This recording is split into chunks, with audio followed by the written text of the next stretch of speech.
Stephen, where's Alex Cochrane and the move to Birmingham after the moment? It's in the works. There's probably no, I've got no different comment to make from the weekend. He's speaking to them, I presume speaking to them, agree with that, medical and the kind of legal side of things will happen over the next few days. But I don't expect there to be any change to it. It's all round, it's a football business decision that makes sense. I think every club in Scotland are in that bracket of if good offers come in for your players, then they need to be considered. I think it's a good model. Us as a club haven't been good enough at it in previous years, but Alex is somebody who was identified, came in, he improved Hearts, and this is the outcome of that, so it's a good deal for everybody. The club has talked about trying to be more successful at this. Does it make the club more attractive to players who are maybe in the same position that Alex was 3 years ago? Yeah, I think it does. I think, listen, there's a lot about the club to make it attractive to players to come and play. From the football side of it, you've got a fantastic stadium, well supported club, there's a demand, we've got European football.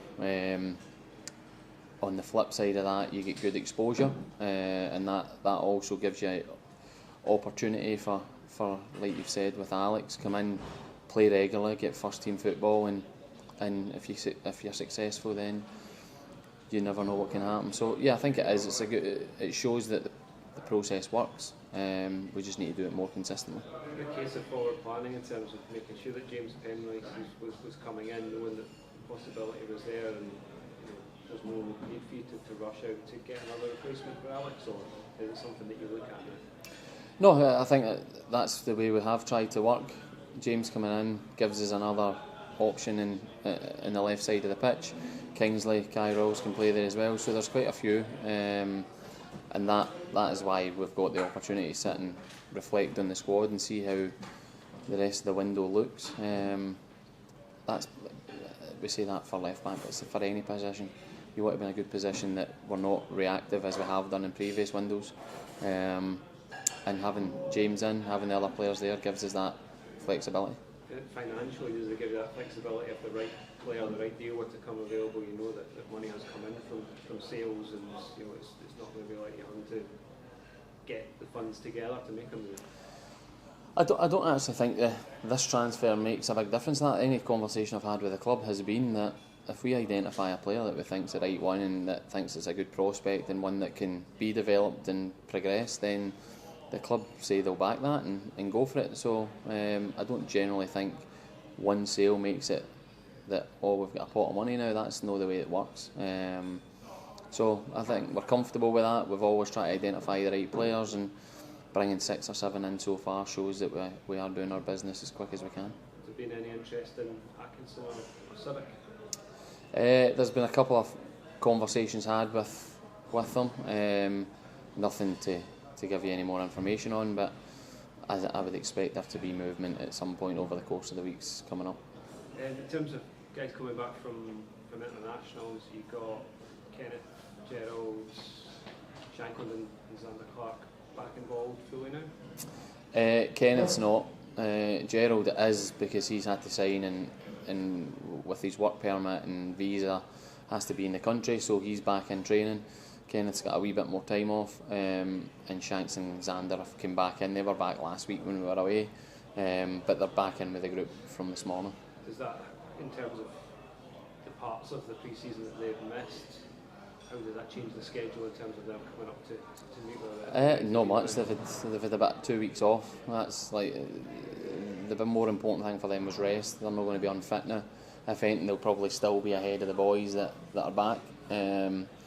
So I think it's just getting back into it and dropping back into training as is. There's not going to be a change in the schedule for them individually, because they've not had that much time off.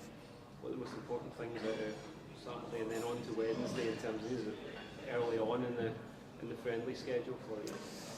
It's as much about getting as much minutes and the players getting into their situations where they're feeling a wee bit of pressure, because it's a proper game. You can play bounce games and things like that, and there's not as much feeling on it.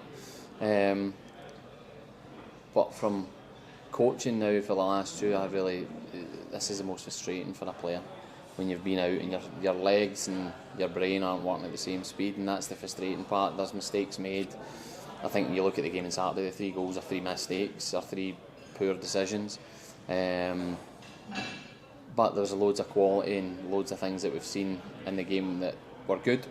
It's going to be the same for the next week. We've got a game on Wednesday, and then we've got another game at the weekend behind closed doors that will go a long way. And then after that, you get to that sharpness comes back, and that's where the players start to enjoy it, and there's less mistakes. Regardless of the team, I guess that Spurs bring up, they're going to very fit, very technical team. What's the stuff that your players really need to get out of that experience? I think there'll be quite a few of their bigger names from just going off the internationals and what teams were at major competitions and what ones weren't, who made the squads and who didn't. So I think the quality will be undoubtedly at a high level. For us, it's about probably defensively we'll need to be switched on, and it gives us a right focus to have that when you're playing in Europe and there's big games in Scotland, that you do need to be switched on when you've not got the ball. I think that's a big area that we'll be focused on. Ange Postecoglou's teams are always full of energy, even through pre-season, so I think we'll need to deal with that, and hopefully we can have the ball for periods where we can deal with that pressure. You mentioned when he was at Celtic being a big admirer of Ange Postecoglou. What have you made of his move to Spurs and the job that he's been doing there?